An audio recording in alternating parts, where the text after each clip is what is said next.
finally today, our Black History legacy maker with Philly ties is Fred Carter.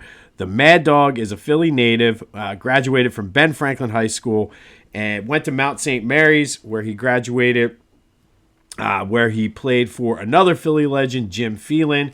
He was a third-round pick of the Washington Bullets in 1969.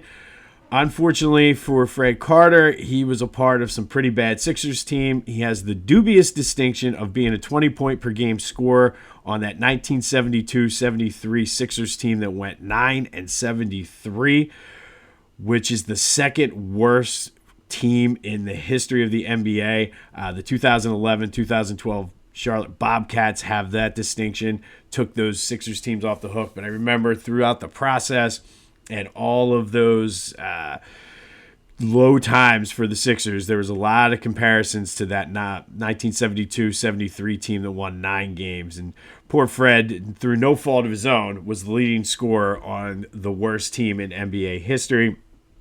To his credit, though, he did have a solid NBA career, played 6 years total in Philly, averaged 19 points per game, got into coaching after he retired. He went back to Mount St. Mary's and coached their women's team, and then was a long-time NBA assistant, including here with the Sixers. And then in 1993, he was named interim coach and then received that job full-time, becoming the first ever African-American coach for the Sixers.